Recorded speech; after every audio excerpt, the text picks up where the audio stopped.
एक ऐसी काली दुनिया गैस जहां ना किसी का नाम पूछा जाता है और ना ही किसी का चेहरा देखा जाता है। बस एक क्लिक और किसी अजनबी की जिंदगी खत्म करने का सौदा तय कर लिया जाता है। 2007 जापान की एक आम लड़की रीसो गोई और 3 अनजान कातिल, ना कोई पुरानी दुश्मनी ना कोई निजी रिश्ता, इसके बावजूद उसका ब्रूटल टॉर्चर, डिस्टर्बिंग और मर्डर किया जाता है। उस रात कुछ भी नहीं बदला, बदली तो सिर्फ री की किस्मत। एक सफेद वैन आई और री को उसके अंदर जबरदस्ती घसीटा गया और फिर हम सब की कल्पनाओं से परे उसके साथ जो भी हुआ, जो कुछ भी हुआ, उसके बारे में जिसने भी सुना और देखा उसकी रूह तक कांप गई। इसलिए मैं आप सबसे कहूंगा कि अगर आप इस डिस्टर्बिंग दुनिया को सहन कर सकते हैं तो तभी इस वीडियो को आगे बढ़ाना, वरना बाद में यह मत कहना कि मुझे रात भर नींद नहीं आई। कहानी की शुरुआत होती है जापान के नागयो शहर से। एक ऐसा शहर जहां लोग दिन भर अपनी लाइफ में बिजी रहते हैं, लेकिन रात में सड़कों पर सन्नाटा छा जाता है। इसी नियों की भीड़ से अलग रहती रीजो गोई, उम्र 31 साल, सिंपल सी लड़की, सरकारी ऑफिस में काम करती, ना कोई हाई प्रोफाइल स्टाइल, ना कोई सोशल मीडिया का शो।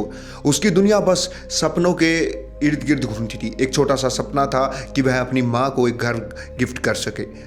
कुछ ही हफ्तों पहले उसकी सगाई फिक्स हुई थी और शादी का रिश्ता भी तय होने वाला था, लेकिन किसे पता था कि जिससे उसने अपना फ्यूचर कहा था वो सिर्फ एक आधा अधूरा सपना बनकर रह जाएगा। 25 अगस्त 2007 को शनिवार की रात नाग्यो की गलियां थक चुकी थी और स्ट्रीट लाइट के नीचे सिर्फ सन्नाटा टहल रहा था। री ने उसी दिन ऑफिस में लेट नाइट तक काम किया। रात के करीब 10 बजे वो अकेले अपने घर की ओर पैदल जा रही थी। बस घर की कुछ ही दूरी रहती थी और लेकिन जैसे ही उसने आखिरी मोड़ पर टर्न लिया, एक पुरानी सफेद सी वैन उसके पास आकर अचानक से रुकी और उनमें बैठे 2 लोगों ने उसे अंदर खींच लिया। अब देखो, जो कुछ भी उस लड़की के साथ हुआ, यहाँ पे उसे सुनने के लिए आपका दिल मजबूत होना चाहिए, इसलिए आप उसके लिए प्रिपेयर हो जाए। तो उससे पहले आप यह सुनो कि एक लोकल राहगीर अपनी साइकिल से उसी गली से गुजर रहा था।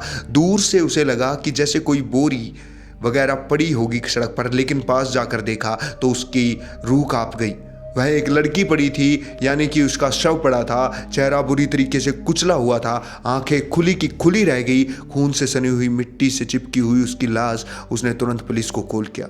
मात्र 10 मिनट के भीतर पुलिस एक टीम जो वहां पर पहुंचती है। लाश पूरी तरह से खून से सनी हुई थी, सिर पर गहरे जख्म और हड्डियां भी टूटी हो चुकी थी। हाथों में हथकड़ी के गहरे निशान और गले पे स्ट्रगलेश के साफ निशान दिखाई पड़ रहे थे। और पास में पड़ा हुआ था एक टूटा हुआ मोबाइल फोन और एक पर्स जिसमें एक पहचान पत्र मिला, नाम रीसो गोई, उम्र 31 साल। फिर बॉडी को फोरेंसिक लैब भिजवाया गया और वहीं पुलिस इन्वेस्टिगेशन में जुट चुकी थी। आसपास के 4 किलोमीटर के दायरे में जितने भी सीसीटीवी फुटेजेस थे वो खंगाले जाते हैं।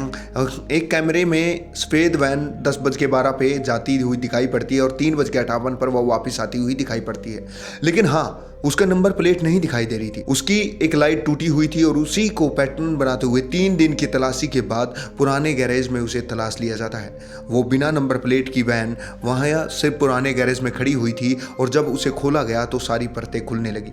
सीट के नीचे खून के सूखे धब्बे, कारपेट, खिड़कियों पे फंसे हुए बाल के गुच्छे। सबसे बड़ा सबूत टूटी हुई हथकड़ी का वो टुकड़ा भी मिला जो उस लड़की के हाथ में था। पुलिस अब उनके बहुत ही करीब पहुंच चुकी थी, लेकिन तभी कहानी में एक मोड़ आया। यानी एक केंजी नाम के एक अनजान आदमी ने खुद पुलिस को कॉल किया और उसने कांपती हुई आवाज में कहा, मैंने एक लड़की को बहुत ही ब्रूटल तरीके से मार डाला, लेकिन मैं अकेला नहीं था, वहां पर 2 लोग और मेरे साथ भी थे। यानी उसने अपने साथियों का नाम भी बताया। अब केंजी की गिरफ्तारी के बाद उसके मोबाइल की चैट की हिस्ट्री और कॉल रिकॉर्डिंग से 2 नाम सामने निकले के आए, यानी कि तुसुका साकांडा और योशी तोमोहोरी। इन तीनों की गिरफ्तारी महज 3 दिन के अंदर पूरी कर ली गई थी। और जब इनसे इसकी वजह पूछी गई तो तुमने उसे क्यों मारा, तो सुनने वालों की रूह तक कांप गई। अब जैसे कि री को उस रात वैन के अंदर खींचा गया था, लेकिन सबसे पहले उसके हाथ में हथकड़ी लगाई गई थी। एक ने गर्दन पर चाकू रख के उसे यह कहा कि तुम अपने एटीएम और पिन नंबर दो। री कांप गई और डर के मारे उसने अपना एटीएम कार्ड तो दे दिया, लेकिन जो पिन दिया वह झूठा था, यानी कि 2960 एक पिन। शायद उसे यह उम्मीद थी कि थोड़े वक्त मिल जाएगा और शायद वह वहां से बचकर निकल पाएगी, लेकिन जब उन दरिंदों ने एटीएम मशीन में पिन डालकर चेक किया किया तो वो फेल हो गया। तो उनका गुस्सा फूट पड़ा। बिना एक पल गवाए उन्होंने सबसे पहले उसके सिर पर एक भारी हथौड़ा उठाकर वार करना शुरू कर दिया। एक नहीं, दो नहीं, पूरे 40 वार। सर की धज्जियां उड़ा दी गई। कैन यू बिलीव कि यह कितना दर्दनाक रहा होगा उस बेचारी लड़की के लिए। लेकिन उसके बावजूद उसका गला घोट के मार दिया गया और सड़क किनारे फेंक दिया गया। लेकिन सबसे खतरनाक बात यह थी कि इन तीनों में से कोई भी एक दूसरे को जानता तक नहीं था। ये तीनों सिर्फ एक डाक वेब पर मिले थे। डाक एम्प्लॉयमेंट सिक्योरिटी ऑफिस नाम के एक अंडरग्राउंड साइट पर तीनों का सिर्फ एक प्लान था कि हमें पैसा चाहिए, कोई भी लड़की चलेगी। और जो पहली अकेली लड़की उनकी नज़र में आई वो थी रेई सुगोई। अब इन दोनों को तो फांसी की सज़ा मिली, लेकिन जिसने कॉल पर जुर्म कबूल किया था उसे उम्र कैद। अब देखो कि डार्क वेब की दुनिया बहुत ही ज़्यादा डीप और डार्क है। अगर आप ज़्यादा से ज़्यादा कमेंट करेंगे तो मैं ऐसी और स्टोरी आपके सामने लेकर आऊँगा। मिलते हैं अगली स्टोरी में। मेरा नाम है मनोज धनोधा और मौजी क्राइम स्टोरीज़ को लाइक करें, शेयर करें और फॉलो करें ताकि आपको ऐसी ही स्टोरियाँ सुनने को हर बार मिले। मिलते हैं अगली वीडियो में, तब तक के लिए राम राम।